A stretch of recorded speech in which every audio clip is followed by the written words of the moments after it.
Ibn Mubarak disait Al-Isnadu min ad-din, walawla al-Isnad, laqala man sha'a ma sha'a. السلام عليكم ورحمة الله وبركاته.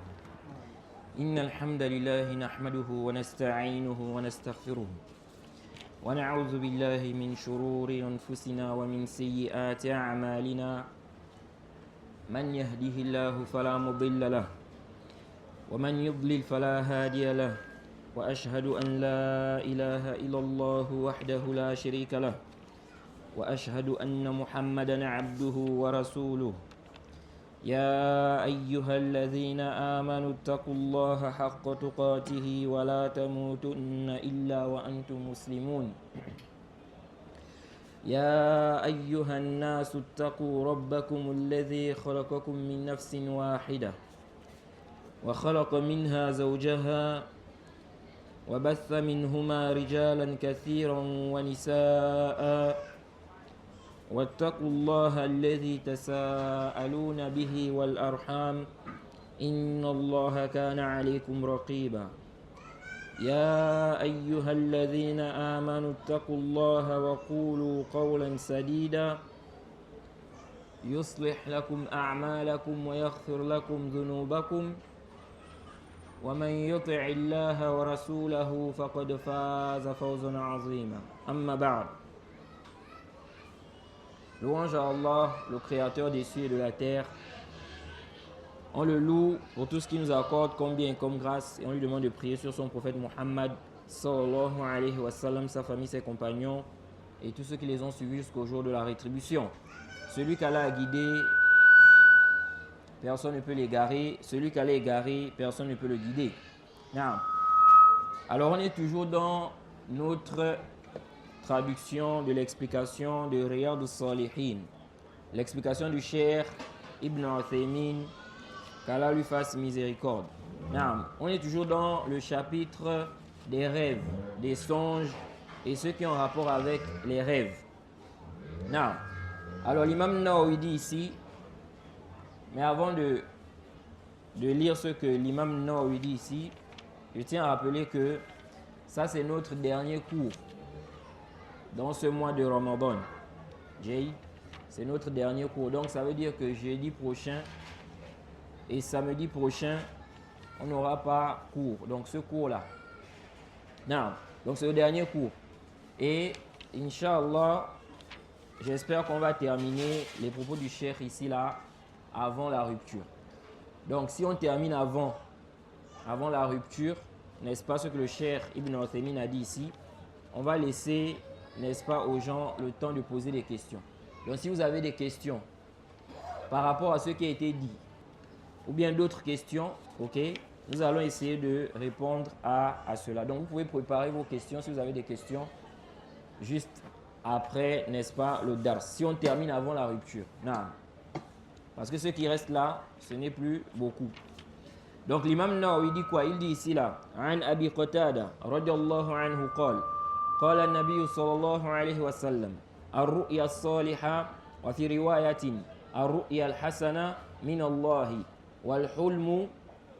والحلم من الشيطان فمن رأى شيئا يكرهه فلينفث عن شماله ثلاثا وليتعوذ من الشيطان فإنها لا تضره.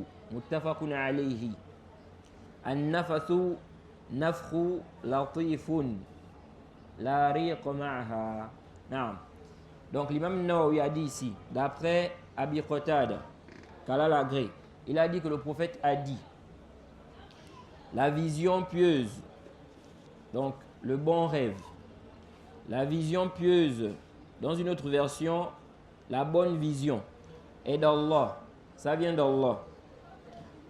Et il dit que le prophète a dit, quant au hulm, donc les autres rêves, ok, ils viennent du diable. Lorsque l'un d'entre vous voit un rêve qu'il déteste, qu'il postillonne à sa gauche 3 fois et demande protection auprès d'Allah contre le diable. Ainsi, cela ne lui nuira pas. Ainsi, cela ne lui causera aucun mal.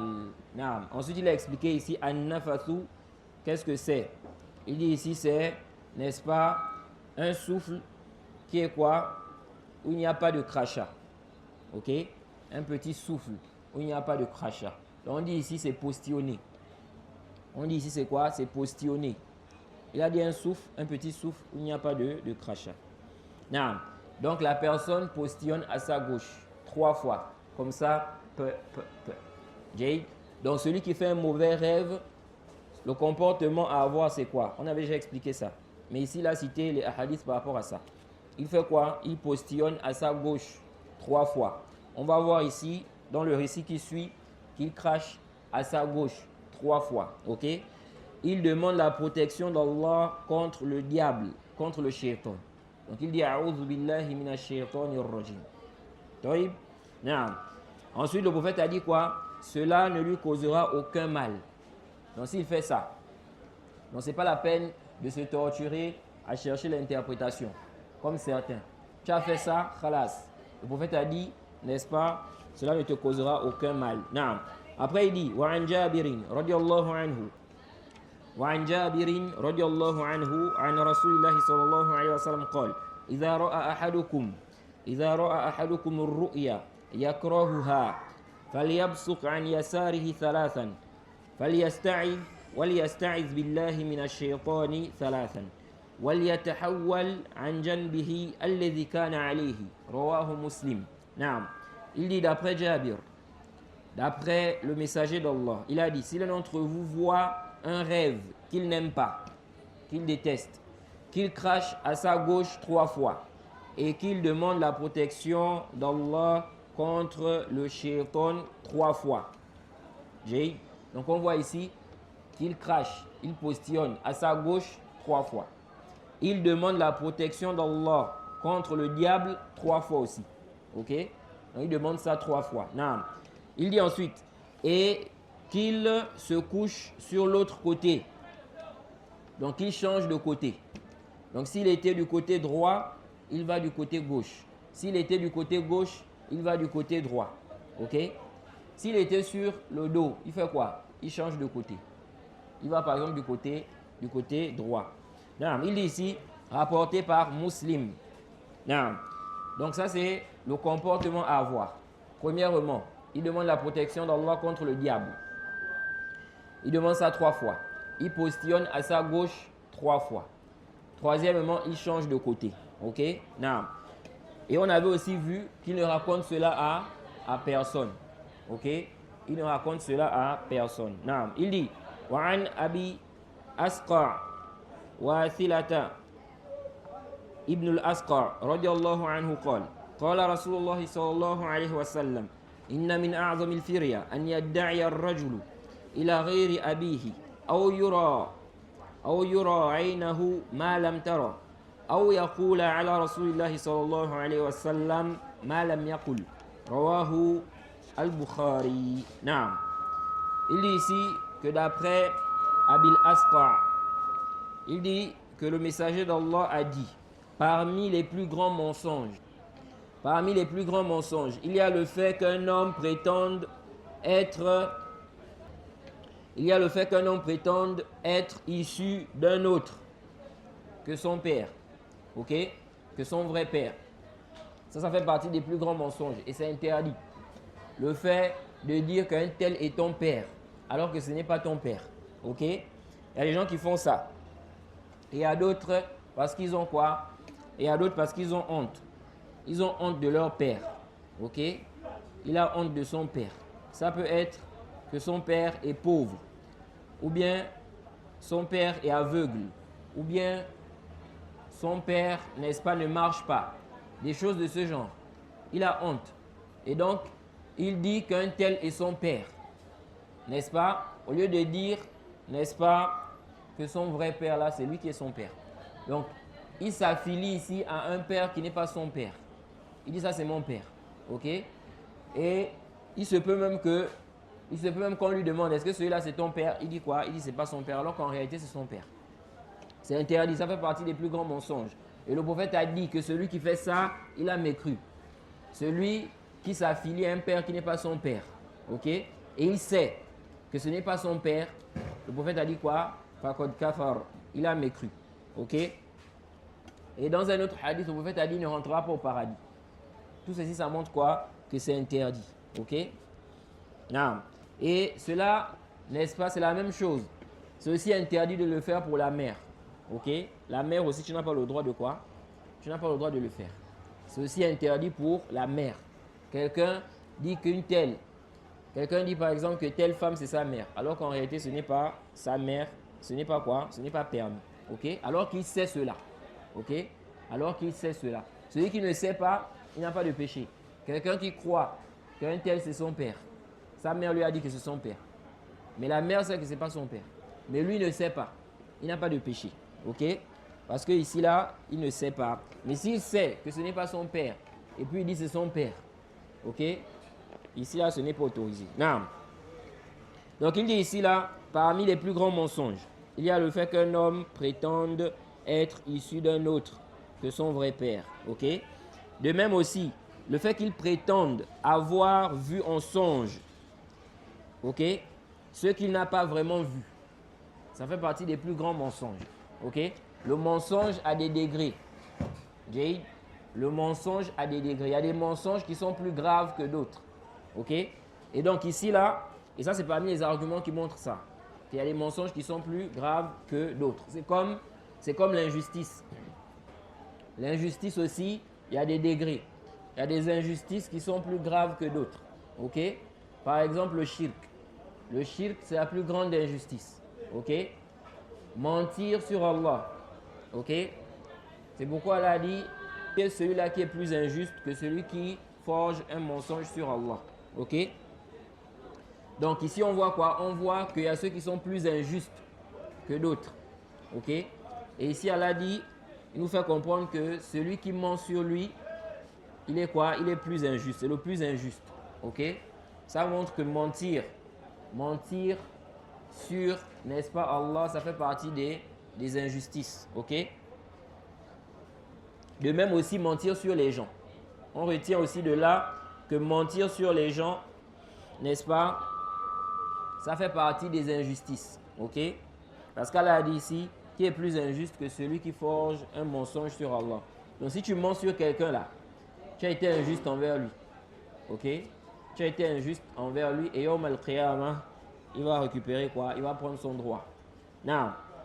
Donc il dit ici, parmi donc, les plus grands mensonges, prétendent avoir vu en rêve, en songe, ce qu'on n'a pas vu. Et attribuer au messager ce qu'il n'a pas dit. Donc ça fait partie des plus grands mensonges. Ok? Et ça c'est quoi? Cela nous met en garde contre le fait de mentir, n'est-ce pas, au sujet de ce qu'on n'a pas vu en rêve. Il y a des gens qui sont dans ça. Il y a des gens qui font ça. Ils mentent. J'ai vu ceci en rêve alors qu'il n'a pas vu. Ok? Comme on avait vu ici là, quelqu'un qui va venir mentir en disant qu'il a vu le prophète en rêve. Alors qu'il n'a pas vu le prophète en rêve. Il se peut même qu'il nous donne la description du prophète. Car il connaît la description du prophète. Ok? Mais il a ici quoi? Il a menti. Donc parmi les plus grands mensonges, c'est le fait qu'un homme prétende qu'il a vu, n'est-ce pas, une chose en rêve alors qu'il n'a pas vu cela. Non. Le cheikh Ibn Uthaymin dit هذه الأحاديث فيما يتعلق بالرؤيا. Il dit ces hadiths qu'il a cités là, ce sont des hadiths qui sont en rapport avec, n'est-ce pas, le rêve ou bien le songe. Il dit وسبق شيء من ذلك. On a déjà détaillé, n'est-ce pas, une bonne partie, n'est-ce pas, de ceux qui ont un rapport avec les rêves. Il dit بينا أن الرؤيا ثلاثة أقسام. On a clarifié que le rêve se divise en 3 catégories. Il dit ici là, al-qism al-awwal, première catégorie, ru'ya hasana. Ru'ya hasanatun salihatun, fahadhihi min Allah azza wa jal. Il dit, on a déjà clarifié que le rêve se divise en 3 catégories. Premièrement, on a le bon rêve, ok, la vision pieuse. Il dit, ça vient d'Allah. Wa zakarna annaha fima yasurru wa annaha min ajili bushra al-mu'min. Il on a déjà expliqué que c'est dans quoi? C'est dans ce qui réjouit. Ok? Le bon rêve là, c'est ce qui réjouit. Tu es content. Ok? Quand tu fais ça. Non. Et c'est quoi? Il a dit, c'est une bonne nouvelle pour le croyant. C'est une bonne nouvelle pour le croyant. Il dit Al-Qismu Thani, deuxième catégorie, Al-Hulm, wa hadha min ash-shaytan. Ok? Il dit ici Al-Hulm, ça vient du diable. Il dit Wal-Ghalibu annahu yakunu fima yakrahu al-insan. Il dit le plus souvent, c'est quoi? C'est ce qu'il déteste, ce que l'homme déteste. Le plus souvent, c'est quoi? C'est ce que l'homme déteste. Donc, il a vu en rêve, ok, quelque chose. Il a fait un rêve, mais c'est quelque chose qu'il n'aime pas, ok. Comme quoi, par exemple, il a vu en rêve qu'on le tue, ok. Ou bien il a vu en rêve qu'il est en train de tuer ses enfants. Des choses de ce genre. Donc, il n'aime pas. Ce n'est pas quelque chose de bien. Il dit, le cheikh dit ici, ça vient du diable, ok. Le mauvais rêve là, ça vient du diable. Il dit, Ey, anna shaytana yuri al-insana ma yakrah hatta yafza' wa yatakaddar wa yahzan wa rubbama yumrad. Jay, le cheikh dit ici, c'est-à-dire que le diable lui montre ce qu'il déteste. Ok? Le diable lui montre ce qu'il déteste. Il dit, hatta yafza', afin qu'il soit quoi? Il dit afin qu'il ait peur. Ok? Afin qu'il ait peur. Donc quand il va voir ça, il voit en rêve qu'il est en train de tuer ses enfants. Ou bien quand on est en train de le tuer, il va avoir peur. Il va se dire que, est-ce que ça là, ça ne montre pas qu'il y aurait un malheur? Que j'aurais quoi? Que j'aurais un malheur. Ou bien qu'il y aurait un malheur dans ma famille.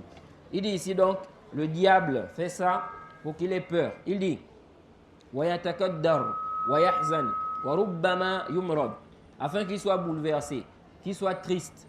Il dit, il se peut même qu'il tombe malade. Il se peut même qu'il tombe malade à cause de ça.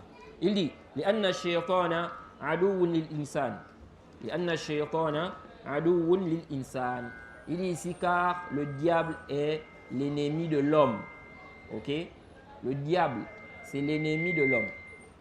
Si l'être humain médite sur la situation du diable, il regarde ce qu'Allah a dit concernant le diable dans le Coran, ce qui s'est passé avec notre père Adam et ce que le diable fait pour égarer l'homme, il va voir vraiment que le diable là, c'est vraiment un ennemi.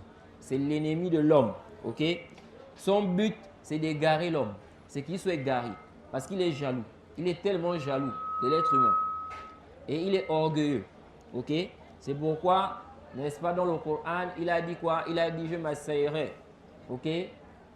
Devant eux, derrière eux, à gauche, à droite. Pour faire quoi? Pour les égarer. Ok? Donc, il va chercher tous les moyens possibles pour égarer l'être humain. C'est pourquoi si le diable voit que par cette voie-là, il n'arrive pas à t'égarer, il va aller dans une autre voie. S'il voit qu'au niveau du shirk, il n'arrive pas à te faire tomber dans le shirk, il va regarder, il va chercher dans les innovations. S'il n'arrive pas aussi là-bas, il va chercher dans les shahawat, les passions, les péchés. S'il n'arrive pas là-bas, ainsi de suite. Ok? Même dans les choses surrogatoires, il va chercher à te décourager. Pour que tu ne fasses pas ce qui n'est pas obligatoire, mais qui est préférable. Il cherche par tous les moyens, n'est-ce pas, pour égarer l'être humain. Ok? Vous voyez quelqu'un maintenant, il est allongé là, sur le lit. Toïb, il est allongé. Il ne fait rien. Il ne dort pas, mais il est juste allongé comme ça. Mais si l'heure de la prière est proche, le sommeil arrive. Le sommeil arrive. Et il a le goût. Il a un goût là, n'est-ce pas? Il voit que c'est un sommeil intense. Pourquoi? Pourquoi c'est à ce moment-là? L'heure de la prière est proche. Quand j'étais là allongé, je n'avais pas ça. Mais maintenant que la prière est proche, c'est le moment de la prière là. Ok? Maintenant tu ressens quoi? Tu as envie de dormir. Tout ça là, disons quoi? L'œuvre du diable, c'est l'œuvre du diable. Parce que le diable, son souci, son plus grand problème, c'est égarer l'homme. Parce que lui, il a choisi l'enfer. Ok? Tellement il est orgueilleux, tellement il a la jalousie envers l'être humain, il préfère aller en enfer. Il préfère quoi? Aller en enfer. Naam.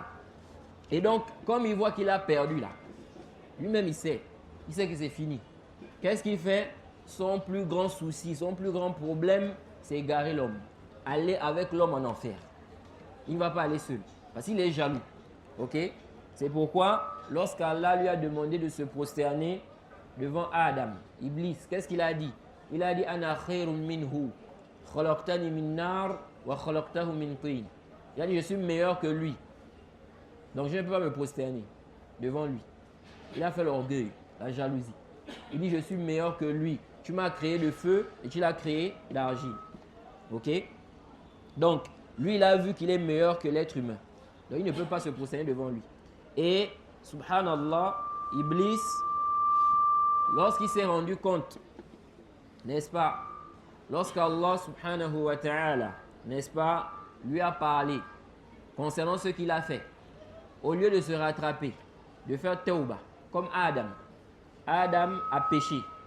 Mais ensuite, il a demandé à Allah pardon. Lui et sa femme. Rabbana zalamna anfusana wa in lam taghfir lana wa tarhamna lanakunanna minal khasirin. Ils ont demandé, ils ont dit à Allah, ô Seigneur, nous avons fait du tort à nous-mêmes. Nous avons causé l'injustice à nous-mêmes.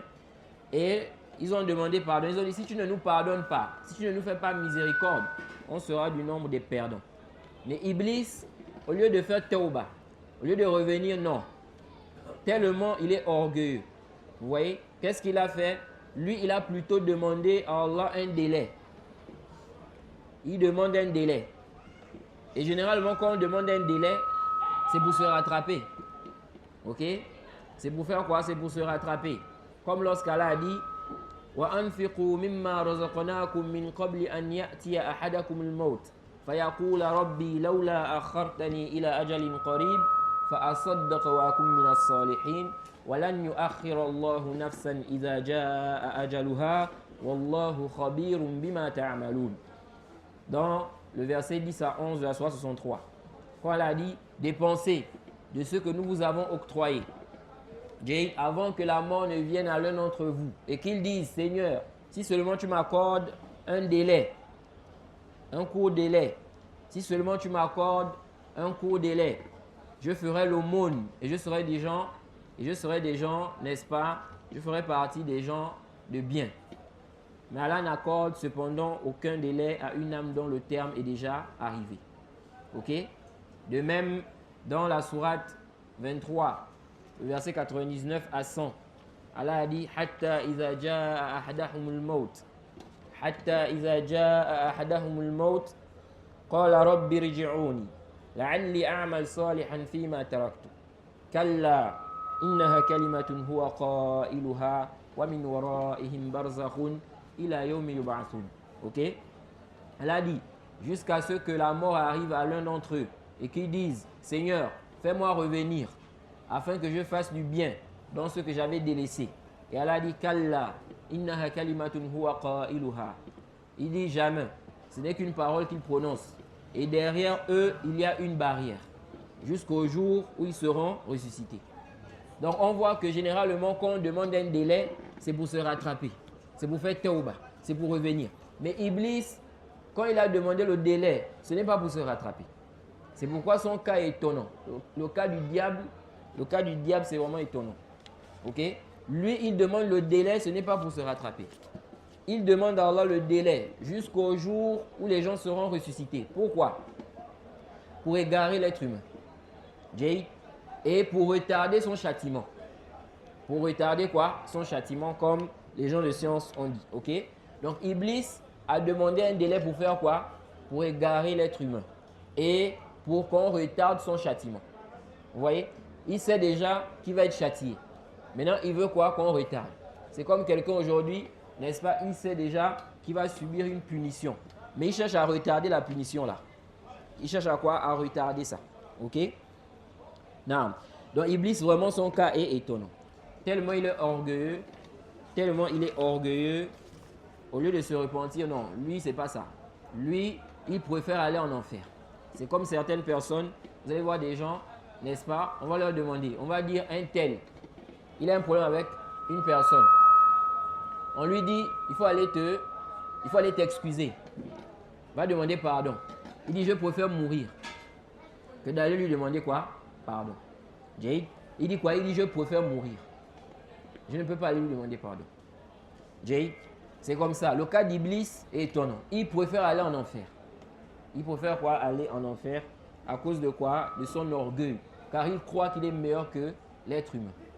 Et il va chercher à égarer l'être humain, n'est-ce pas?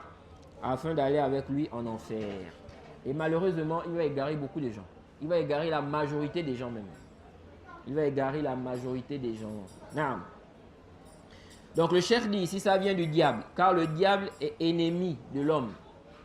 C'est pourquoi Allah a dit, n'est-ce pas, wa idh qulna lil malaikati isjudu li Adam fasajadu illa iblis kana minal jinn fafasaqa an amri rabbih. OK? Lorsqu'Allah a dit aux anges, Allah a dit aux anges, prosternez-vous devant Adam. Allah dit ici là, ils se sont prosternés sauf Iblis. Il était parmi les djinns. Il faisait partie des djinns.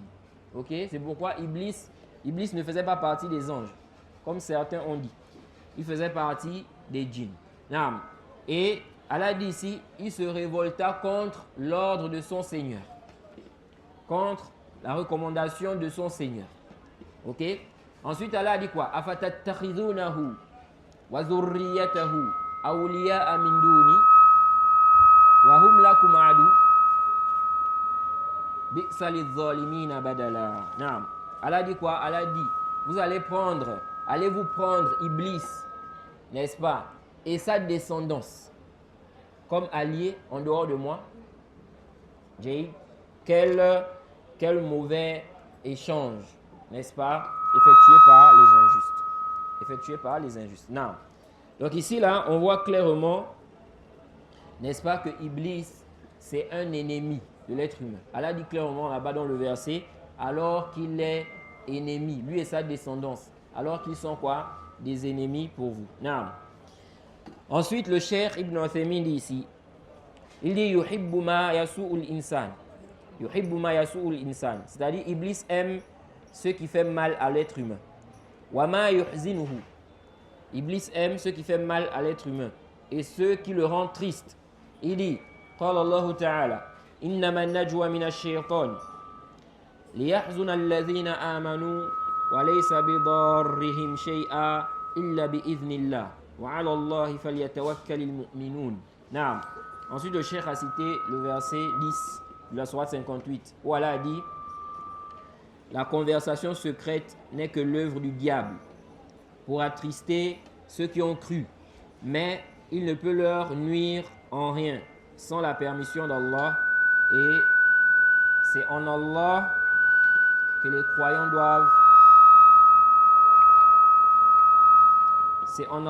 croyants doivent placer leur confiance. Naam.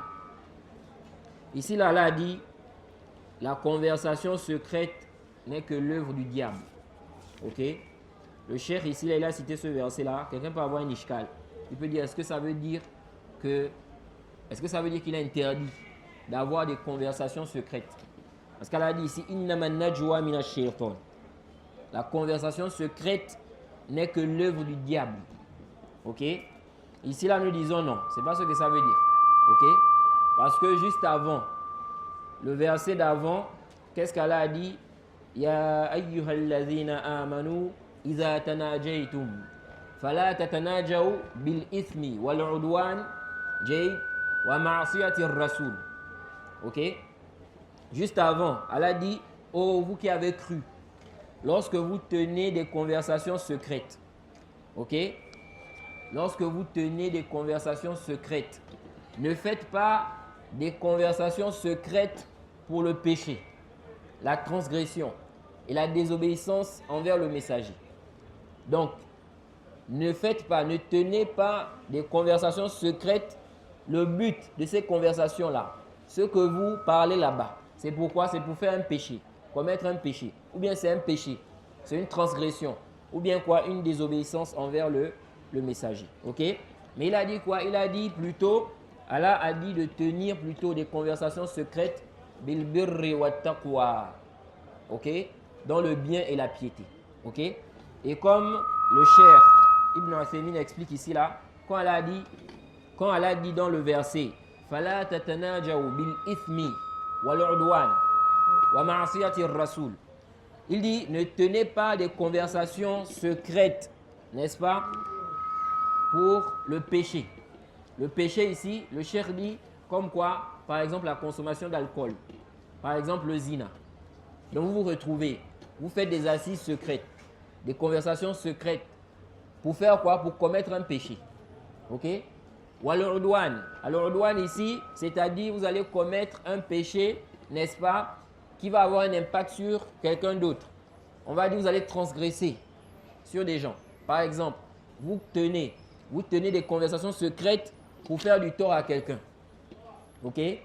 Pour faire du tort à quelqu'un. Ou bien pour voler ses biens. Pour voler par exemple ses biens. Ok? Alors ici là, ce n'est pas autorisé.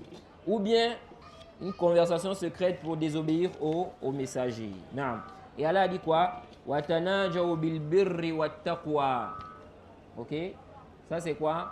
Ça c'est le verset 9 de la sourate 58. Donc le verset juste avant.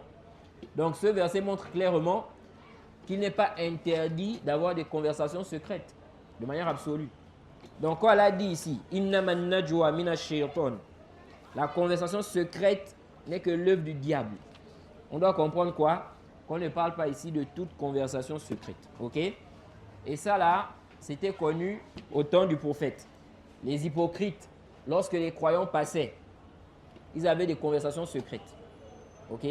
Ils avaient des conversations secrètes. Donc ils parlaient, n'est-ce pas, concernant les croyants. Ok? Et ça faisait quoi? Ça attriste. Parce que la personne se dit que vous êtes en train de comploter contre elle. C'est pourquoi, dans un hadith, le prophète a interdit. Si deux personnes, si vous êtes par exemple à 3, le prophète a interdit que 2 personnes se retrouvent en train de parler, n'est-ce pas, sans que l'autre, la troisième, n'entende, elle ne comprenne. Ok? Ce n'est pas permis. Vous êtes à 3 là. Maintenant, vous vous retrouvez à 2. Vous êtes en train de parler entre vous deux. La troisième personne ne comprend pas. Vous parlez de quoi? Ça là, ce n'est pas autorisé. Ok? De même ce que certains font aujourd'hui. Il y a beaucoup de gens qui tombent dans ça. Vous êtes à 3. Voilà 2 personnes. Ils parlent en anglais. La troisième personne n'entend pas. Ou bien ils parlent en leur langue. La troisième personne n'entend pas. Ce n'est pas autorisé. Et parmi les sagesses dans ça, les gens de science ont dit c'est quoi? C'est que celui qui est avec vous là, il peut penser que vous êtes en train de le critiquer. Pourquoi le prophète a interdit? Parce que celui qui est avec vous, s'il voit que vous le mettez à l'écart, vous êtes en train de parler à 2 dans votre langue, lui il n'entend pas. Ou bien vous parlez secrètement, il n'entend pas. Il peut penser que vous êtes en train de le critiquer. Ok? C'est pour cela que le prophète a interdit ça.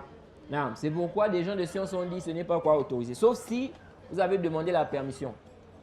Vous demandez la permission. Est-ce qu'on peut parler, n'est-ce pas? Est-ce que je peux lui dire quelque chose là, en privé?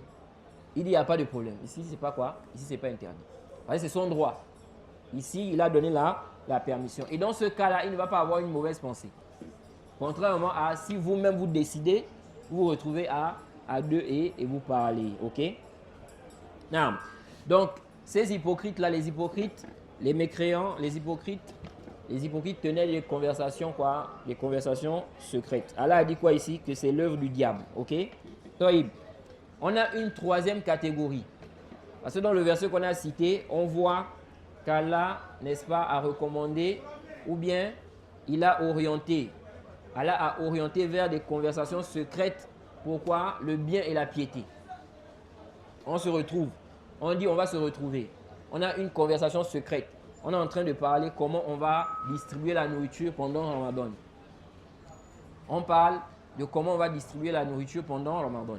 Mais c'est une conversation secrète, par exemple. Ça, c'est quoi? C'est recommandé. Ok?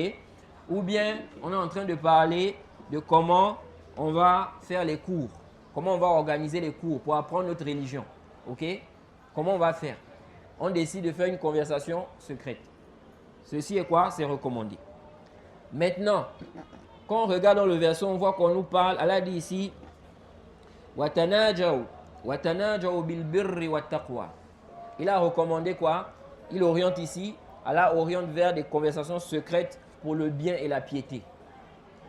Et on voit aussi que des conversations secrètes qui comportent des péchés, ou bien c'est pour commettre des péchés, ou bien transgresser, ok? Ou commettre ce qui n'est pas légiféré, c'est interdit. Donc ça fait 2 catégories. Conversation secrète pour le bien, conversation secrète pour la désobéissance. Maintenant, il y a une troisième catégorie. C'est quoi? C'est une conversation secrète. Ce n'est pas quoi? C'est pas pour recommander un bien, c'est pas pour faire un bien, ok? C'est pas aussi une désobéissance. Ici là, comme explique le Cheikh Ibn Uthaymin, c'est quoi? C'est mubah. Ça, c'est quoi? C'est autorisé. Il n'y a pas un dalil qui interdit ça. Mais si ici, là, ça comporte un mal, ça devient interdit. Ok? Naam. Ensuite, le Cheikh a dit ici, naam, il a dit, wal hulmu huwa alladhi yarahu al-insan fi manamihi yakrahuhu wa yuz'ijuhu walakin min ni'matillahi ta'ala ولكن من نعمة الله عز وجل أن لكل داء دواء كل داء له دواء فما دواء هذا الحلم دواؤه أولا أن يبصق الإنسان على يساره 3 مرات. Donc le cheikh dit ici, le mauvais rêve là, ce que l'homme va voir dans le rêve, qu'il déteste, qui le perturbe, ça le dérange. Ok, ça c'est quoi? Ça rentre dans le mauvais rêve, ce qui vient du diable. Il dit, mais parmi les bienfaits d'Allah, c'est quoi? C'est que chaque maladie a un remède. Chaque maladie a un remède. Il n'y a pas de maladie qui n'a pas de remède. Jay, c'est pourquoi quand on parle, n'est-ce pas, des maladies là, dont on n'a pas trouvé le remède là, ok? Le musulman ne doit pas croire qu'il n'y a pas de remède, ça n'existe pas. Ok? Ça existe. Parce que le prophète a dit, Allah n'a pas fait descendre une maladie sans faire descendre quoi? Son remède. Ok? Donc il y a toujours le remède. Mais on peut ignorer ça. On peut faire des années, on n'a pas trouvé. On est en train de chercher le remède, mais on ne le trouve pas. Mais c'est là. C'est pourquoi vous allez voir qu'il y a des maladies. Pendant des années, on n'a pas trouvé. Mais des années après, on dit qu'on a découvert quoi? Le remède. Mais le remède là, c'était là depuis. Ce n'est pas quelque chose de nouveau. C'était là depuis. Mais on ne savait pas que c'est le remède. C'est ce qui soigne la maladie là. Ok? C'est pourquoi il ne faut pas croire qu'il n'y a aucune maladie, n'est-ce pas? Ou bien qu'il y a une maladie qui n'a pas de remède. Toutes les maladies ont un remède. Et ça aussi, ça donne quoi? Ça donne l'espoir aux malades. Quand il comprend cette parole du prophète, où le prophète a dit, Allah n'a pas fait descendre une maladie sans faire descendre son remède. Ça lui donne l'espoir. Donc même s'il est à l'hôpital là, ok? Même si les médecins lui disent quoi? Lui disent qu'on n'a pas encore trouvé le remède. Il a l'espoir. Il y a une possibilité qu'on trouve. Jay. Et il peut essayer des médicaments. Parce que quoi? Il a l'espoir. Ok? C'est pourquoi, généralement, quand on dit maladie incurable, hein, souvent on dit maladie incurable. C'est-à-dire des maladies qu'on ne soigne pas. Ok? Normalement, ici, c'est par rapport à la situation. Parce que dans la situation où nous sommes, on n'a pas trouvé de remède par rapport à ça. Mais ce n'est pas que c'est une maladie qui n'a pas de quoi de remède, qui ne peut pas être soignée. Ok? Non. Bref, donc ici, il dit que chaque maladie a un remède. Ok? Et il dit, quel est donc le remède de cela? Donc, le mauvais rêve là. Il dit ici, premièrement, il crache à sa gauche 3 fois. Ok? Il demande la protection d'Allah contre le mal du diable 3 fois. Il dit, wa min sharri ma ra'a. Et il demande aussi la protection d'Allah contre le mal, n'est-ce pas, de ce qu'il a vu. Il dit, yaqul, a'udhu billahi min sharri shaytan wa min sharri ma ra'ait. Il dit, je demande à Allah la protection contre le diable et contre le mal de ce que j'ai vu. Il dit, thalatha marrat. Il dit ça 3 fois. Il dit, wa yatahawwalu ila al-jambi thani. Wa yatahawwalu ila al-jambi thani. Ensuite, il fait quoi? Il change de côté. Il va dans l'autre côté. On a déjà expliqué ça. Il dit, fa idha kana ala janbihi al-aysar, fa idha kana ala janbihi al-aysar yatahawwalu ila al-ayman. Donc s'il était du côté gauche, il change, il va du côté droit. Wa idha kana ala al-ayman yatahawwalu ila al-aysar. S'il était du côté droit, il va du côté gauche. Ça, on a déjà expliqué ça. Il dit, thaniyan, kadhalika aydan yatawadda. De même, il fait les ablutions. Wa idha lam yanfa' hadha. Si cela n'a pas été profitable. Ok? Yani, il dit, yani, law annahu tahawwala an janbihi al-awwal ila al-thani. Thumma 'adat hadhihi ar-ru'ya allati yakrahuha. Falyaqum wa yatawadda wa yusalli. Le cheikh dit ici là, c'est-à-dire, si ici là, quand il a changé de côté, ok, il est quitté de l'endroit où il était en train de dormir, il a changé, il est allé dans un autre côté, il dit si maintenant il a fait ça, ok, et puis le rêve l'a encore revenu, ok, donc il a fait, n'est-ce pas quoi, il a changé, il a changé de côté. Il a demandé la protection d'Allah contre le diable. Il dit, si le rêve là revient, qu'est-ce qu'il fait? Il dit ici, là, donc, ce qu'il déteste là, il se lève, il fait les ablutions et il prie. Ok? Et ça, c'est venu aussi dans une version. Ok? Donc, si ici, là, tu as fait ça, tu as postillonné à ta gauche, tu as demandé la protection d'Allah contre le diable. Ok? 3 fois. Tu as changé de côté.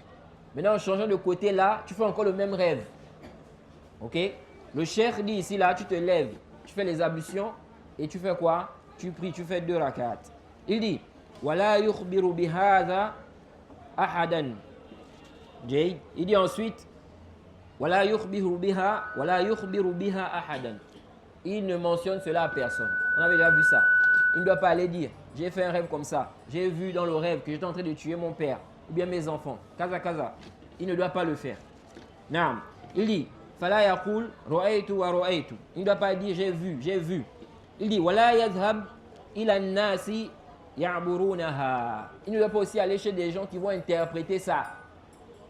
Il dit, wala yadhhab ila ahadin yufassiruha.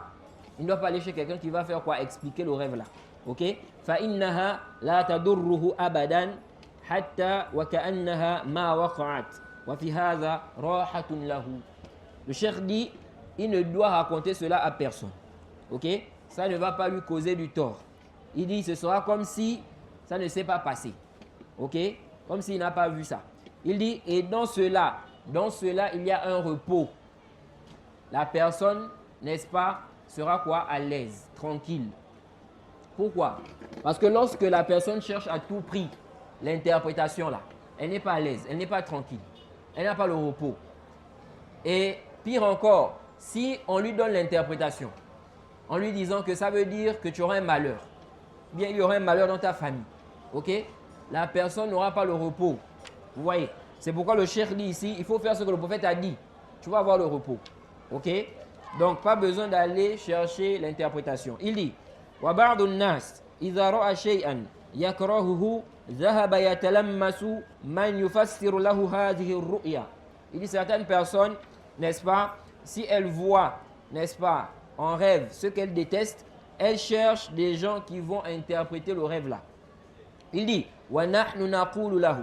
Nous disons à ces gens-là, la taf'al zalik. Ne fais pas ça. Ne va pas chercher quelqu'un qui va interpréter ça. Il dit ici, falamma haddathahum. Il dit, wa kana as-sahabatu radiyallahu anhum yarawna ar-ru'ya yakrahunaha. فلما حدثهم النبي صلى الله عليه وسلم بهذا الحديث استراحوا. Il dit ici que les compagnons du prophète, lorsqu'ils voyaient un rêve, les compagnons du prophète, lorsqu'ils voyaient un rêve, ok, donc quelque chose qu'ils détestaient en rêve, lorsqu'ils faisaient un rêve qu'ils n'aimaient pas, ok, il dit, lorsque le prophète leur a dit ce qui est mentionné dans le hadith là, ok, ils se sont quoi? Ils se sont reposés. Ils ont trouvé le repos. Ok?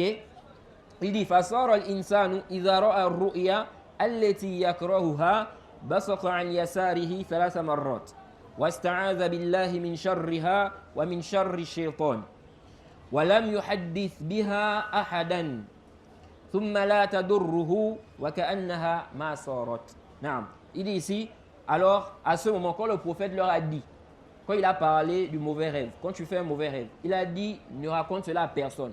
Lorsque le prophète a dit ça, il dit maintenant les compagnons, quand ils faisaient un mauvais rêve, ils faisaient quoi? Ils crachaient à leur gauche 3 fois. Ils demandaient la protection d'Allah contre le mal de ce rêve-là et le mal du diable, et ils ne parlaient de ça à personne.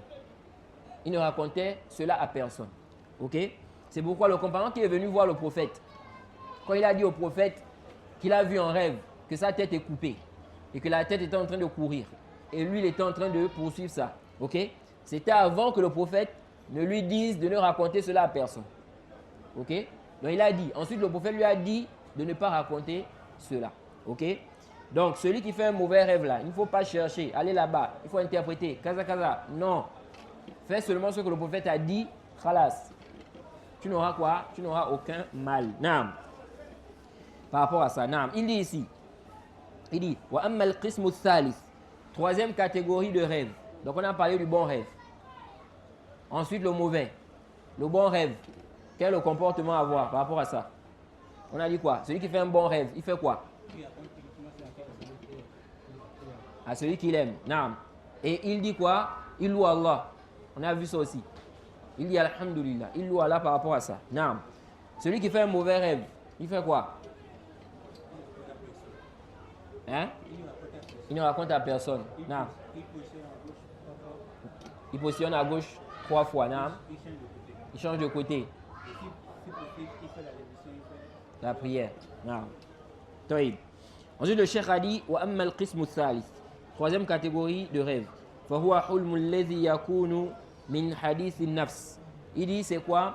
La troisième catégorie de rêve, c'est le rêve qui est le reflet de la pensée. OK? Le reflet de la pensée de la personne. Il dit حيث يكون الإنسان متعلقا بشيء من الأشياء دائما فهذا ربما يراه في المنام وهذا أيضا لا حكم له ولا أثر له. Il dit ici là, c'est quoi? C'est le fait que quelqu'un soit attaché à une chose en permanence. Il dit ça là, il se peut qu'il voit ça en rêve. Ok? Il pense trop à ça. Ce qui fait qu'il va voir ça en rêve. Il dit ça là, ça n'a pas quoi? Ça n'a pas de jugement, ça n'a pas d'effet. Ok? Ça n'a pas d'effet. Jade, il dit وينبغي للإنسان إذا رأى رؤيا تسره وهي الرؤيا الصالحة أن يؤولها على خير ما يقع في نفسه. جيد. لأن الرؤيا إذا عبرت بإذن الله فإنها تقع. Il dit ici, il convient, n'est-ce pas, à l'homme, s'il voit en rêve ce qu'il aime, ce qui le réjouit, ok? Et il s'agit ici du bon rêve, de la vision pieuse. Il dit, il convient, n'est-ce pas, qu'il interprète cela de la meilleure façon qui soit, ok? Il convient qu'il interprète cela de la meilleure façon qui lui vienne à l'esprit. Ok? Il dit car si le rêve est interprété avec la permission d'Allah, il se réalise. Ok? Non, il dit Thumma inna minal muhim. Il dit parmi les choses importantes à comprendre concernant les rêves. Ok? Si on a compris ce que le prophète a enseigné et on met ça en application, on ne suit pas la passion, on ne fait pas l'orgueil, on met en application ce que le prophète a dit, on sera tranquille. Le cheikh dit ici, il dit inna minal muhim an la na'tamida ala ma yujad fi ba'd al-kutub. Il dit parmi les choses importantes, c'est quoi? C'est qu'on ne se base pas sur ce qu'on trouve dans certains livres concernant l'interprétation des rêves. Il y a des gens, ils cherchent des livres là, les livres où on interprète les rêves là, pour regarder. Celui qui voit le lion en rêve, ça veut dire quoi? Celui qui voit qu'il est en train de boire du lait en rêve, ça veut dire quoi? Etc. etc. Ok? Le cheikh dit Ka kitab tafsir al-ahlam l'Ibn Sirin. Comme le livre l'interprétation des rêves d'Ibn Sirin. On ne doit pas se baser sur ça. Le cheikh Ibn Uthaymin dit ici dans Riyad al-Salihin qu'on ne doit pas se baser sur ce livre-là. Ok? Et on avait déjà expliqué que ce n'est pas le livre d'Ibn Sirin. Ok? Vous voyez, on a écrit là l'interprétation des rêves d'Ibn Sirin. Ce n'est pas Ibn Sirin qui a écrit ça. On a regroupé des choses concernant l'interprétation des rêves. On a mis ça dedans. Ok? Et dedans, comme je l'avais déjà expliqué, on trouve des histoires dedans même qui contredisent quoi? La législation. Ok? Non. Il dit Wama ashbaha. Wama ashbaha. Il dit Wama ashbaha, c'est-à-dire et les livres semblables. Donc les livres qui sont écrits concernant l'interprétation des rêves. Il dit Fa inna dhalika khata. Il dit ceci est une erreur. Ok? Tout d'abord, on dit c'est pas prouvé que c'est le livre d'Ibn Sirin. Mais en plus de ça, c'est une erreur. Pourquoi? Il va expliquer pourquoi il ne faut pas te baser sur ce qu'on mentionne dans les livres là. Il dit وَذَلِكَ لِأَنَّ الرُّؤْيَا تَخْتَلِفُ بِحَسَبِ الرَّائِ وَبِحَسَبِ الزَّمَانِ وَبِحَسَبِ الْمَكَانِ وَبِحَسَبِ الْأَحْوَالِ وَبِحَسَبِ الْأَحْوَالِ. Non, il dit ici parce que le rêve diffère. Les rêves diffèrent en fonction du voyant, celui qui a vu le rêve là. Ok? En fonction de celui qui a vu le rêve, en fonction de l'époque, du temps, en fonction de l'endroit, en fonction des situations. Ok? Quelqu'un peut faire un rêve. L'interprétation du rêve là, c'est ceci. Quelqu'un d'autre fait le même rêve, mais ce n'est pas la même interprétation. Ok? Ce n'est pas la même interprétation. C'est pour cela que le cheikh dit ici, c'est une erreur de se baser sur ça. Parce que toi, tu vas aller regarder. On a interprété le rêve de quelqu'un comme ça. Quelqu'un qui a vu le lion en rêve, on a dit c'est ça. Mais est-ce que ça veut dire que tout celui qui voit le lion en rêve, c'est ça l'interprétation? Non. Là, il y a le zam. Ok? C'est pourquoi le cheikh dit c'est une erreur. Donc si toi maintenant tu prends ça, tu lis le livre d'Ibn Sirin, l'interprétation des rêves. Tu es là, tu regardes, tu cherches. J'ai fait tel rêve, je cherche ça. Ici, là. Celui qui fait le rêve là, c'est quoi l'interprétation? Tu vois quoi? Tu vas tomber en erreur.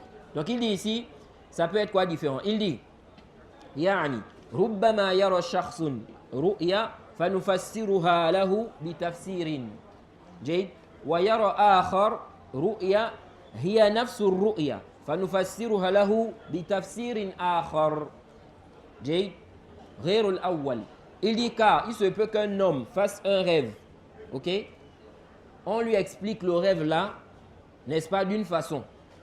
Ok, on lui donne une interprétation par rapport à ça. Et quelqu'un d'autre fait le même rêve, mais on lui donne une autre interprétation, une autre explication.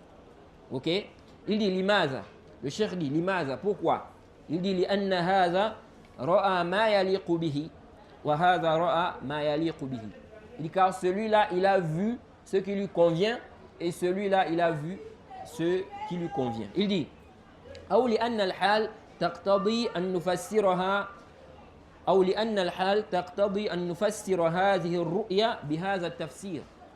Il dit ou bien parce que la situation implique qu'on explique, n'est-ce pas, ce rêve-là de cette façon.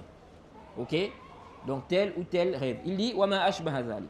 Et ce qui est semblable à cela. Donc il peut y avoir plusieurs raisons qui font que l'interprétation ne soit pas la même. Ok?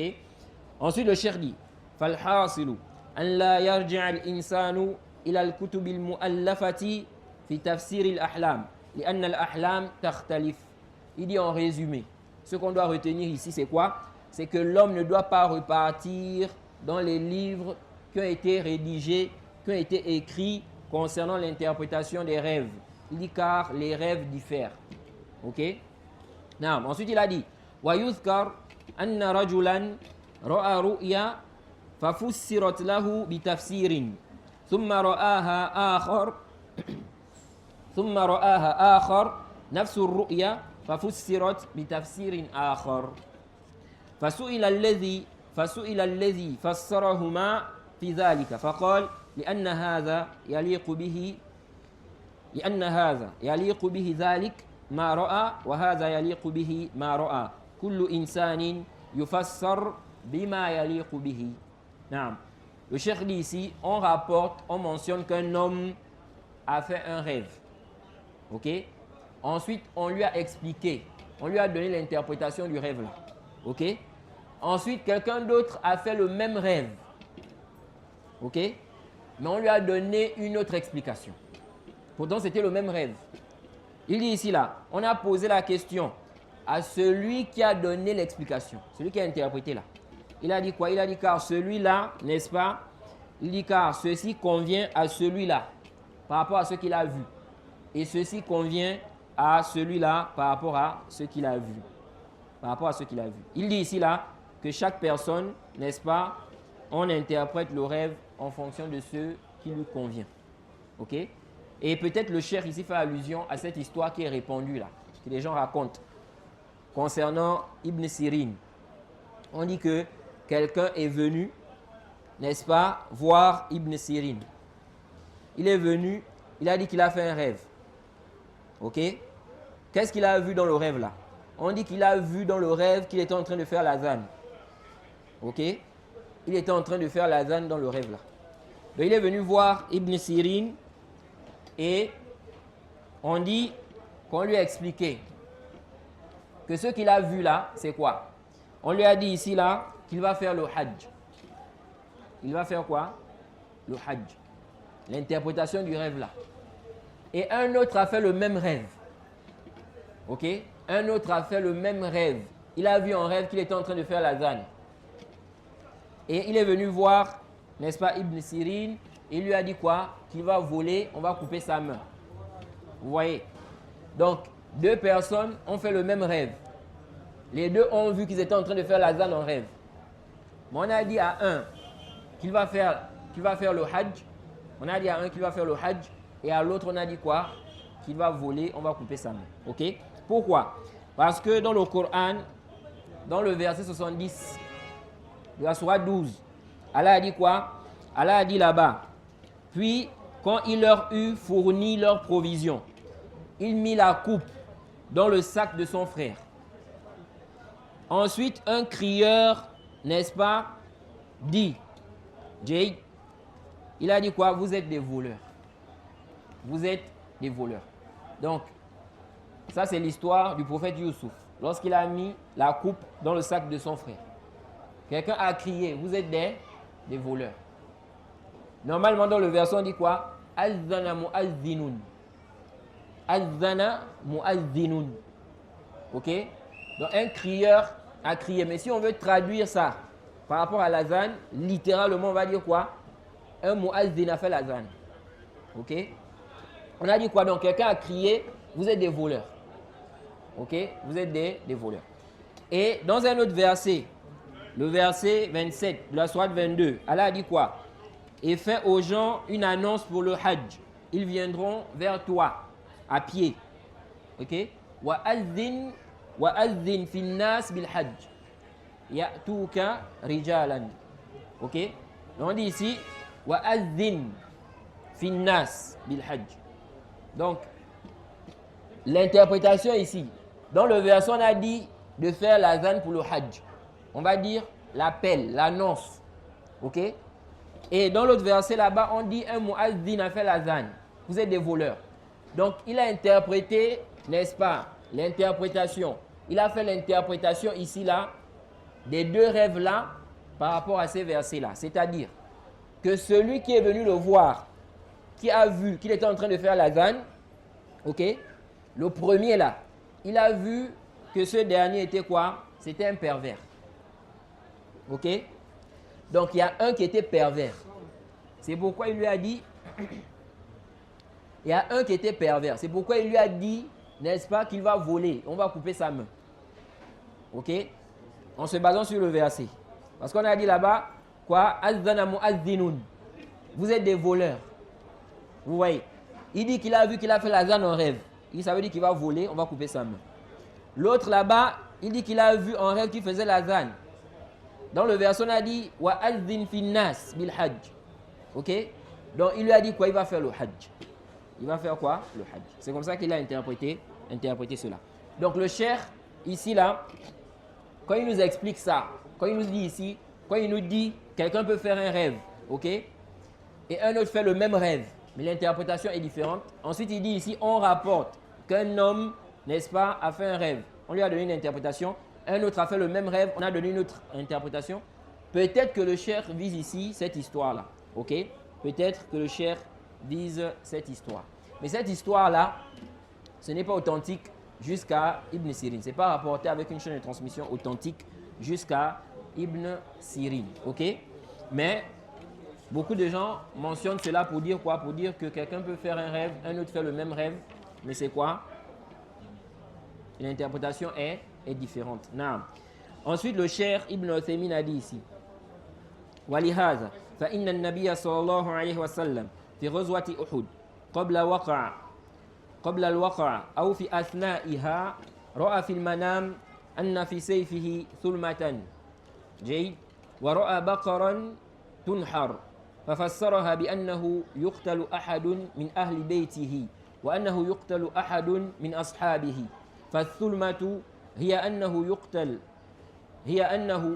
يقتل أحد من أهل بيته لأن الإنسان يحتمي بقبيلته ويحتمي بسيفه فلما صار في السيف ثلمة فمعنى ذلك أنه سيكون ثلمة في أهل بيته نعم ووقع كذلك نعم. Le cheikh dit ici, c'est pourquoi le prophète, pendant le combat de Uhud, avant ici là, ou bien pendant ce combat là, avant Al-Waqa ou pendant cela, il dit, le prophète a vu en rêve. Il a vu quoi? Il a vu en rêve une entaille dans son épée. Ok? Il dit, et il a vu des vaches, n'est-ce pas, qui étaient en train d'être immolées en rêve. Il a interprété cela comme étant quoi? Comme étant le fait qu'un membre de sa famille va être tué. Ok? Et qu'on va tuer un de ses compagnons. Ok? Le cheikh dit ici là que l'entaille là, ou bien l'encoche au niveau de l'épée là, il dit ça représente quoi ici? Ça symbolise, n'est-ce pas, le fait qu'on va tuer un membre de sa famille. Ok? Il dit car l'homme, n'est-ce pas, se protège par sa tribu, par son épée.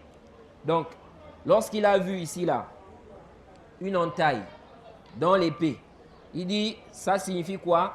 Ça signifie ici là, ça indique ici là qu'il y aura quoi? Qu'il y aura, n'est-ce pas, un drame dans sa famille. Ok? Ensuite, le cheikh dit et cela est arrivé. Il s'agit ici de quoi? Du fait que Hamza est mort martyr. Ok? Il a été martyrisé. Il fut martyrisé pendant la guerre de Uhud. Donc Hamza est mort. Non. Il dit ici, quant à la vache ou quant aux vaches, il dit quant aux vaches, n'est-ce pas, que le prophète a vu en rêve là, qui était en train d'être immolé là. Il dit ici là, il a expliqué, n'est-ce pas, il a interprété ça comme étant quoi?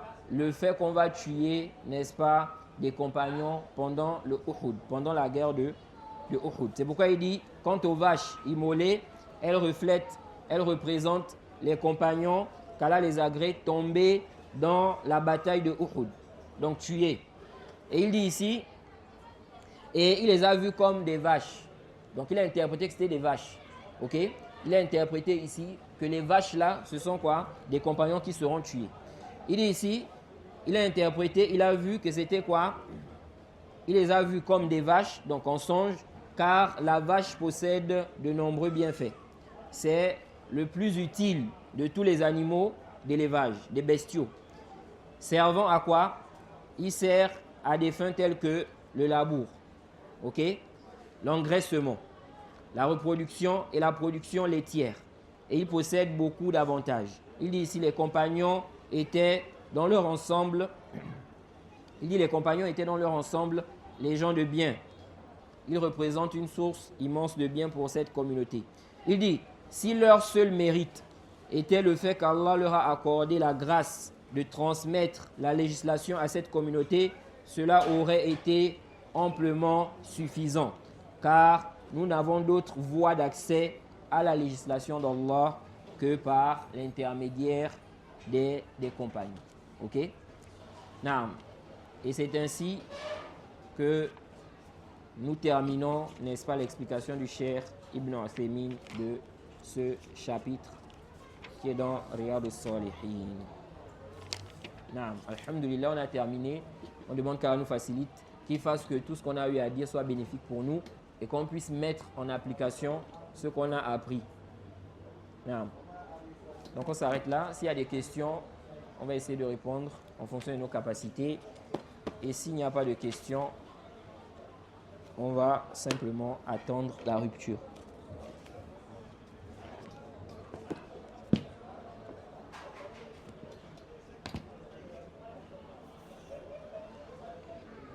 Ah, c'est qui? Ah non, c'est pas vous. Naam.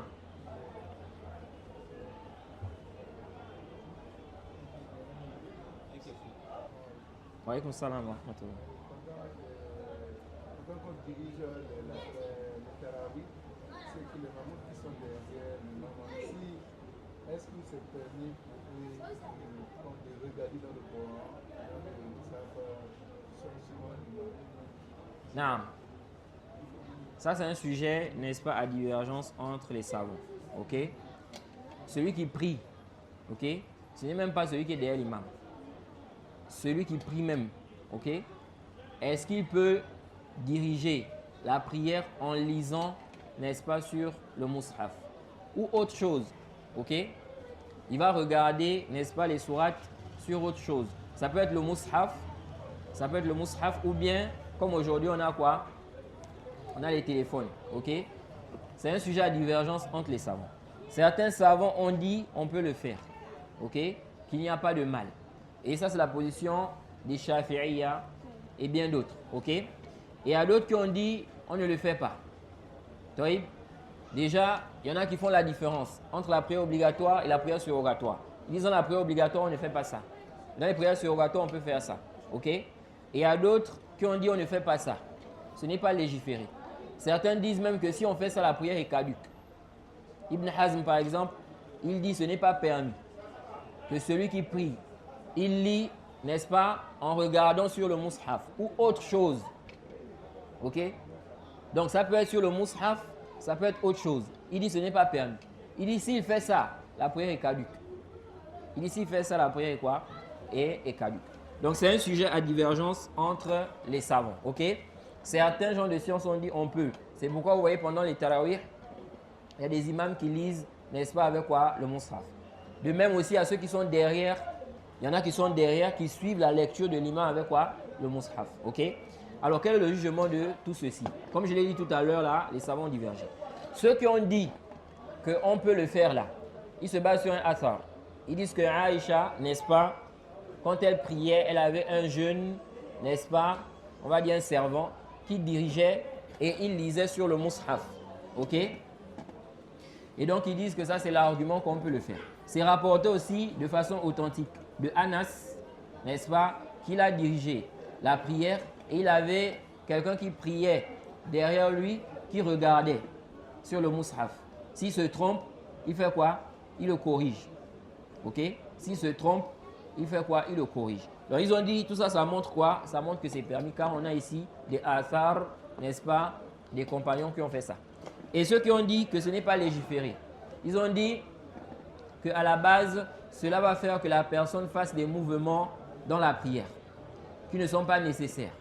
Ok? Parce que lorsque toi tu prends le mushaf et puis tu pries avec ça, tu vas bouger pour pager là, pour déposer. Quand tu vas aller en ruku, tu vas revenir, etc. Ils ont dit tu fais des mouvements dans la prière alors que la base, tu ne dois pas quoi? Tu ne dois pas bouger dans la prière. Sauf s'il y a un besoin.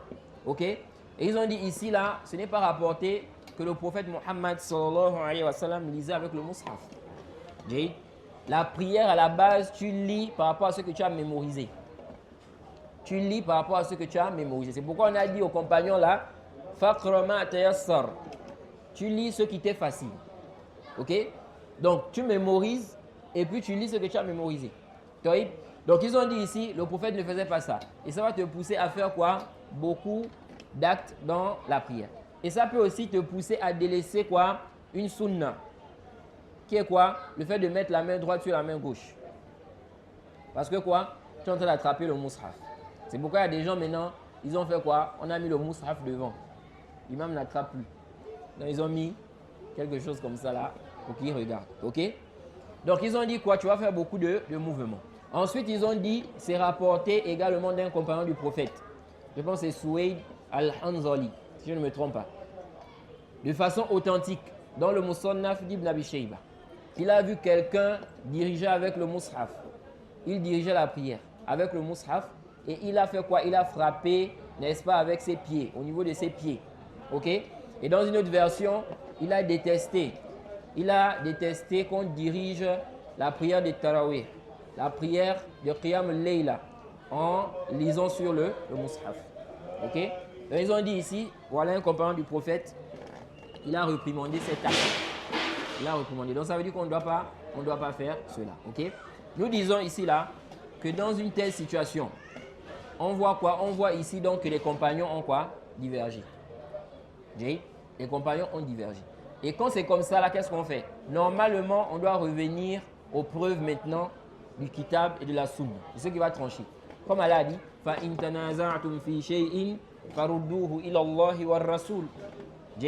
Si vous divergez sur quoi que ce soit, renvoyez cela à Allah et à son messager. Donc s'il y a divergence, ok, entre les compagnons, on revient maintenant à quoi? On revient au kitab et à la sunna. Et on regarde celui qui est plus proche des textes. Ok? Et on va suivre sa position.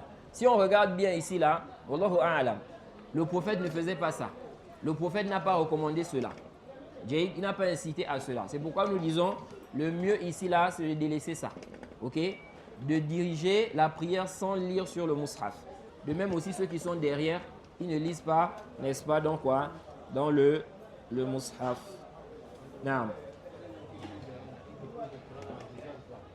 Naam. Naam, il y a aussi ça. vous voyez, il va déposer le Coran au sol comme ça, d'une façon qui ne convient pas. Ok? D'une manière brutale, brusque par exemple. Ok? Et comme on a dit ici là, même si l'imam, on a mis quelque chose devant, n'est-ce pas, on a posé le mushaf. Donc lui n'attrape pas. Mais ceux qui sont derrière, si on dit que ceux qui sont derrière peuvent lire avec quoi le mushaf, est-ce qu'ils vont emmener aussi dans la mosquée des choses pour déposer le mushaf? Ils vont attraper ça. Ils vont pager. Ils vont bouger. Donc ça va faire des mouvements. Naam.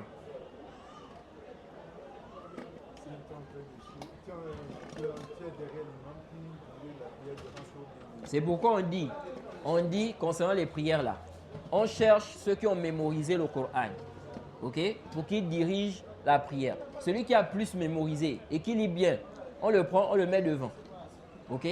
Même si ce n'est pas l'imam, ce n'est pas forcément l'imam de la mosquée, ok. Donc ce n'est pas que forcément c'est l'imam. Si l'imam n'a pas mémorisé tout le Coran, on va dire non, il faut qu'il lise avec le mushaf. Prenez des gens qui ont mémorisé tout le Coran. Il peut venir lire, il peut venir diriger la prière. Ce n'est pas quoi? Ce n'est pas prohibé. Comme quelqu'un aussi peut diriger avec ce qu'il a mémorisé. Ok? Il peut diriger avec ce qu'il a mémorisé. C'est pourquoi le Cheikh Ibn Uthaymin, dans son explication du Sahih Muslim, il dit quand on dit de suivre le prophète là, il dit ça ne veut pas dire que tu vas faire ce que le prophète a fait, c'est-à-dire, on va dire pas à pas, exactement comme le prophète. Et il donne l'exemple. Il dit, le prophète, ça a été rapporté, qu'il priait, il était debout, jusqu'à ce qu'il y ait quoi? Des fissures sur ses pieds. Bon, maintenant, ici, on va dire quoi? Que toi, tu vas prier jusqu'à ce qu'il y ait ça? Non. Ok? Donc, il dit ici, quand on dit suivre le prophète, tu suis le prophète dans ce qu'il a facilité, dans ce que quoi? Il a demandé de faire. Mais ça ne veut pas dire que tu vas forcément faire tout ce que le prophète a fait, c'est-à-dire 100%, à 100%. Ok? Il dit non, ce n'est pas ce que ça veut dire. C'est pourquoi ceux qui disent non, si on veut faire 11 rakats, il faut forcément prier comme le prophète avait prié, c'est-à-dire la même durée. On dit non, ce n'est pas l'azim. Ce n'est pas quoi? Ce n'est pas l'azim. On peut faire 11 rakats, n'est-ce pas? On ne lit pas comme le prophète avait lu, c'est-à-dire la même durée. Ok? Ce n'est pas une obligation. Où est le dalil qui dit que c'est obligatoire? Il faut que tu amènes un dalil qui justifie que c'est obligatoire. Si ce n'est pas obligatoire, donc ce n'est pas obligatoire, tu n'as pas imposé ça aux gens. Il dit que si vous voulez prier 11 rakats, faites ça comme ça forcément. Ok? Naam.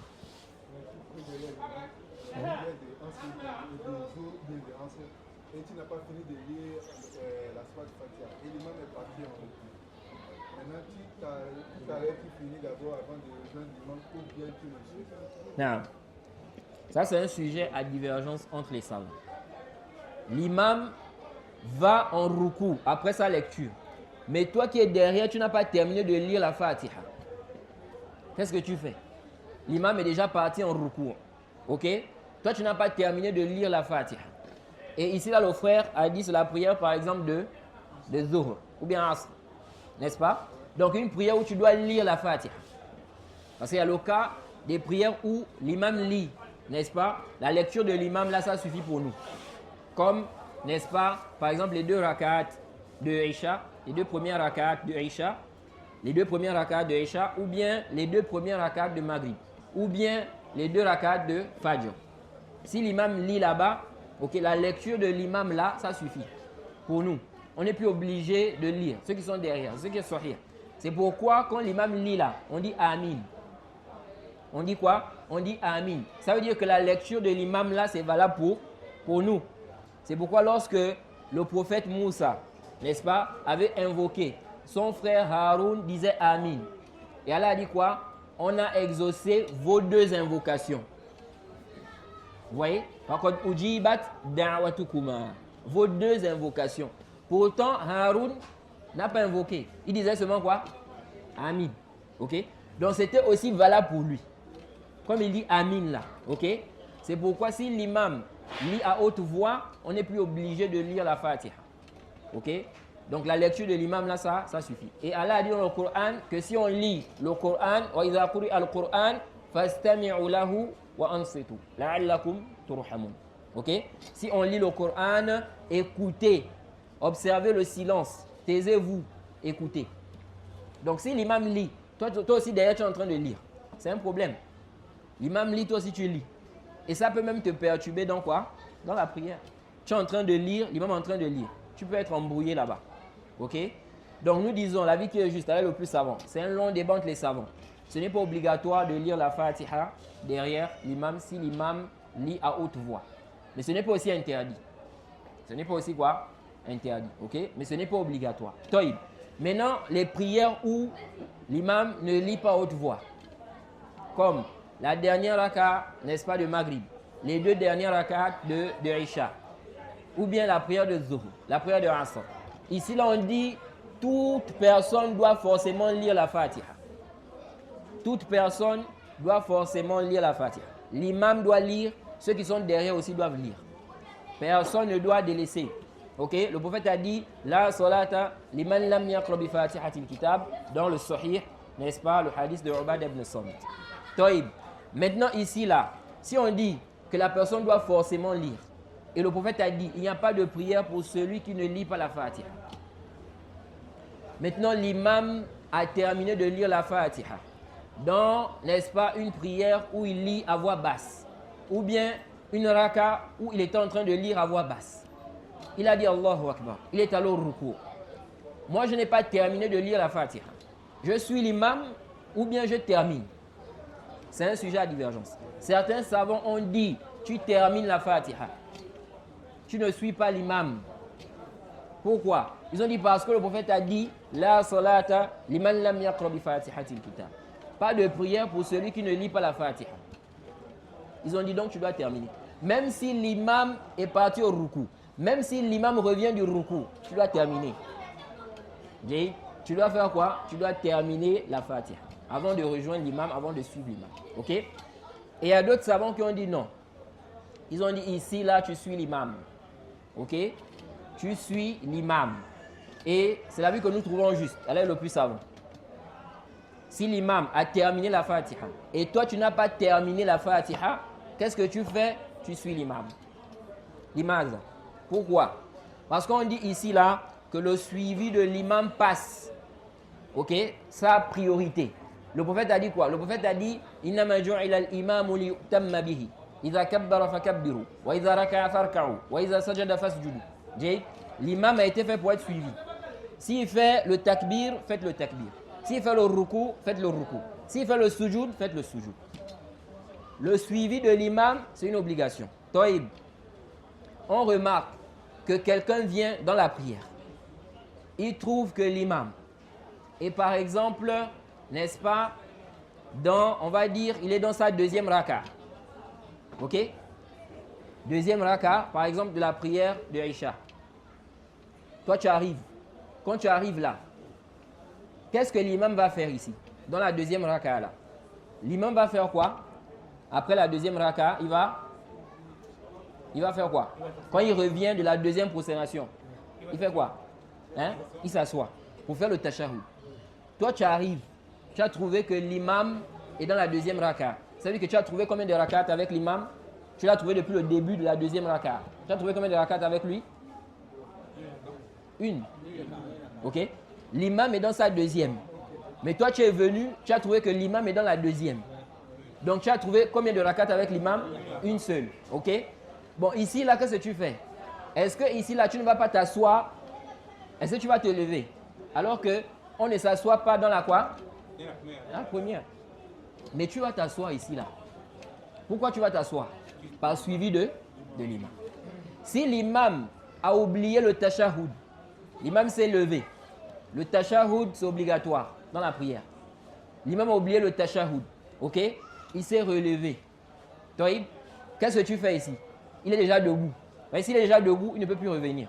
Comme c'est venu dans le hadith. Ceux qui sont derrière là, ils font quoi? Ils vont le suivre. Alors qu'eux, ils n'ont pas oublié quoi? Le tashahhud. Mais ils vont le suivre. Ils vont délaisser une obligation pour suivre l'imam. Plus que ça, lorsqu'on arrive à la prière, ok? Si on trouve que l'imam est au ruku', ok? Qu'est-ce qu'on fait? Celui qui vient trouver l'imam au ruku', il fait quoi? Il fait takbir. Il fait combien de takbir? Il fait 2 takbir. C'est pas comme beaucoup font là. Il vient comme ça, Allah, il est pressé, il part. Là, tu dois faire 2 takbir. Le premier takbir, c'est le takbir pour rentrer dans la prière. Le takbiratul ihram, avec l'intention d'entrer dans la prière. Allahu Akbar. tu le fais, tu es debout. Parce que ce takbir-là, ce n'est pas valide si ce n'est pas debout. Sauf pour celui qui a une excuse valable. Comme par exemple le malade qui ne peut pas prier debout. Donc, ça veut dire que si toi tu fais le takbir là, étant accroupi là, ce n'est pas valable. Parce qu'il y a des gens, ils viennent, ils sont tellement pressés pour trouver l'imam au ruku, il fait le takbir là, il n'est pas debout. Ok? Il est en inclinaison même déjà. Donc, tu te mets d'abord debout. Tu es bien debout. Allahu Akbar. Premier takbir. Ça, c'est le takbir qui te permet d'entrer dans la prière. Ensuite, tu fais un autre takbir pour aller maintenant trouver l'imam au ruku. Ok? C'est pourquoi on dit, si quelqu'un fait le takbir, il ne fait qu'un seul takbir. On va regarder ici son intention. Si le takbir qu'il a fait là, son intention c'est pour aller trouver l'imam au ruku, la prière n'est pas valide. Il n'est pas rentré dans la prière. Parce qu'il faut d'abord faire le takbir qui te permet d'entrer dans la prière. Le takbir il est haram. Donc si quelqu'un vient, tellement il est pressé là, il dit Allahu Akbar. Mais son intention là-bas c'est le takbir pour aller trouver l'imam au ruku, la prière n'est pas quoi? Valable. Donc si maintenant ici il a fait le takbir, un seul takbir, mais son intention c'est d'entrer dans la prière, on dit quoi? Ici la prière est valide, sauf que quoi? Il a délaissé quoi? Une obligation ici. Ok? Parce que les takbirot là, c'est une obligation à la sahih. Donc ici là, qu'est-ce que la personne fait? La personne fait le takbir pour entrer dans la prière. Ensuite, elle fait le takbir pour aller trouver l'imam au ruku. Toïd, la raka que la personne a eu à faire là, ok? Ou ce qu'elle a trouvé là. Est-ce que ici on va dire à la personne de ramener une raka? La personne ne va pas ramener une raka. Ok? Celui qui vient trouver l'imam au ruku, ok? Il a fait le takbir. Le premier takbir pour entrer dans la prière. Deuxième takbir pour aller trouver l'imam au ruku. Après la prière, il ne va pas emmener une raka.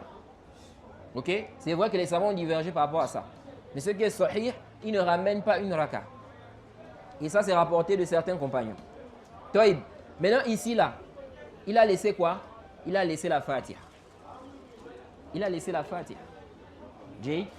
Parce qu'il a trouvé l'imam au ruku. Si on dit qu'il ne fait pas quoi? Il ne ramène pas une raka.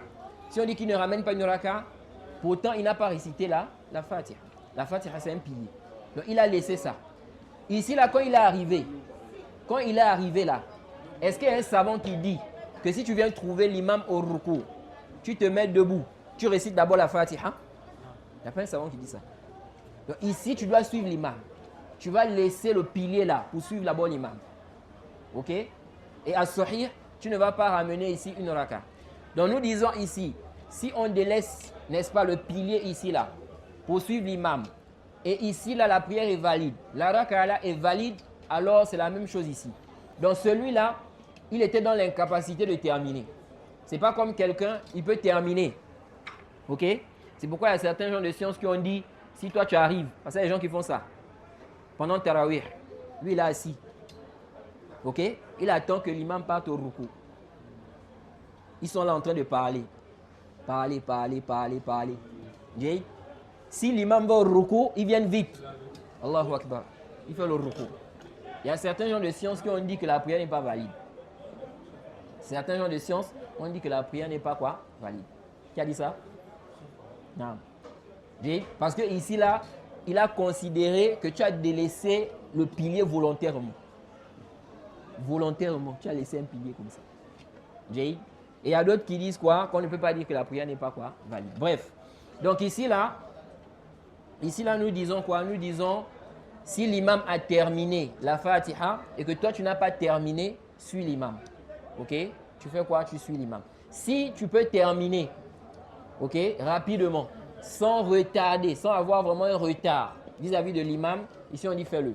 Mais si tu vois que, si tu lis là, l'imam va revenir, ici on dit quoi? Suis l'imam et la prière est quoi? Est valide. Non. Allahu Akbar. Non.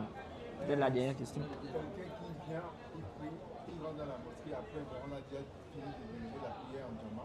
Il veut prier maintenant, il ne fait pas les commandes. Il commence directement par avant et il commence à faire la prière est déjà terminée à la mosquée. Non. Et il ne fait pas les commandes lui, comme il est seul. Est-ce que c'est bon? Non. Est-ce que si on a déjà fait l'azan et l'iqama, ok, dans une mosquée, est-ce obligatoire pour celui qui vient prier là? Si ici là, on a déjà fait l'azan, on a déjà fait l'iqama, Maintenant, toi, tu viens prier. Ok? Ce n'est pas obligatoire de faire encore l'azan et quoi? Et l'iqama. Si tu fais, c'est bien. Mais ce n'est pas une obligation. Parce que ça, là, c'est quoi? C'est une obligation collective. Ok?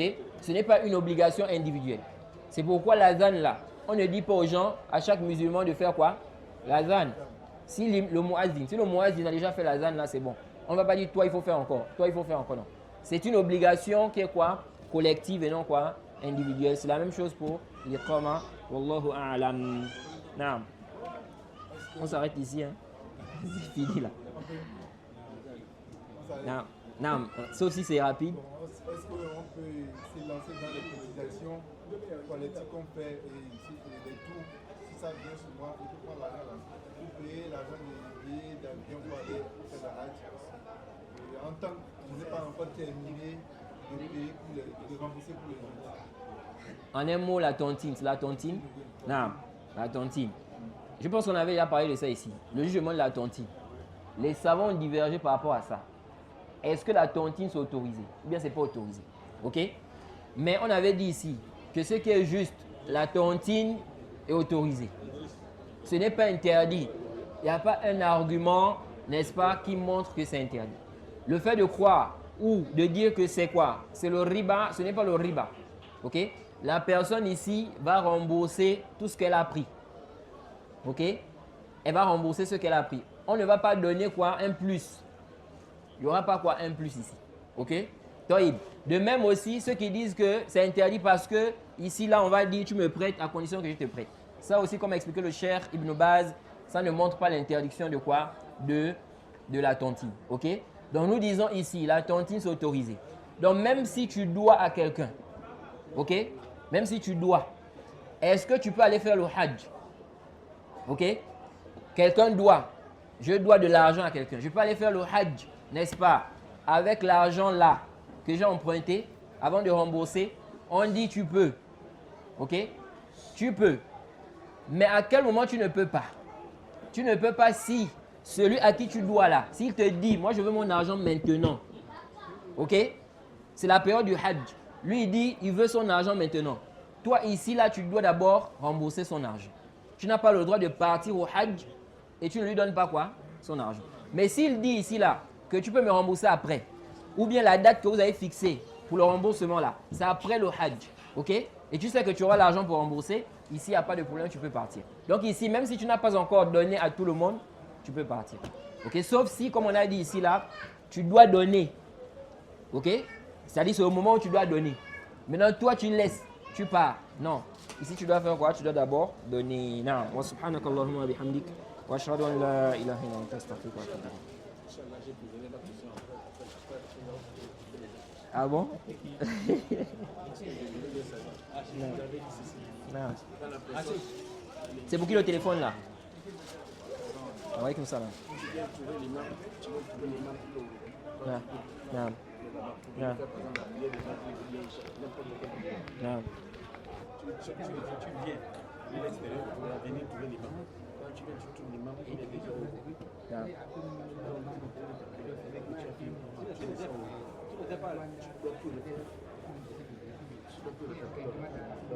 Tu as trouvé l'imam au rukou. Non. Très bien. Tu as fait le rukou avec l'imam. Très bien. Non. Une raka. Tu le prends, si tu devais c'était par exemple la prière des Maghreb. Non. Tu viens trouver l'imam pour le deuxième raka. Non. Non. Tu as fait la dernière raka avec lui. Ensuite, il a fait le salam. Tu le prends là. Non, ici tu ne reprends pas. Oui. Oui. Très bien. Donc ça veut dire que tu as manqué une raka. Très bien. Oui. Très bien.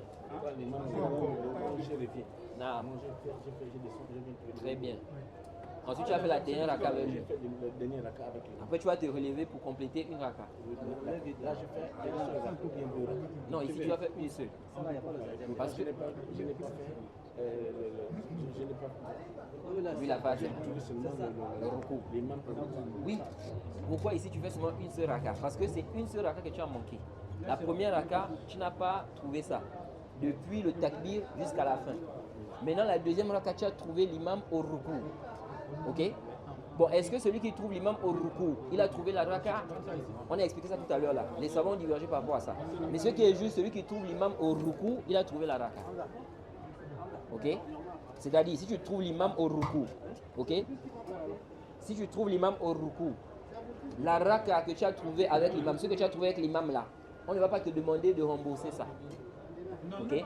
Et ceci car c'est rapporté des compagnons du prophète Mohammed sallallahu alayhi wa sallam qu'il considérait que celui qui a trouvé l'imam au ruku, il a quoi? Il a la raka. Mais si tu trouves l'imam après le ruku, tu n'as pas trouvé. Si l'imam, par exemple, tu l'as trouvé, il est revenu du ruku. Sami Allahu liman hamida. Ici, tu n'as pas trouvé la raka. Il faut trouver l'imam au ruku. Ou bien avant le ruku. Non.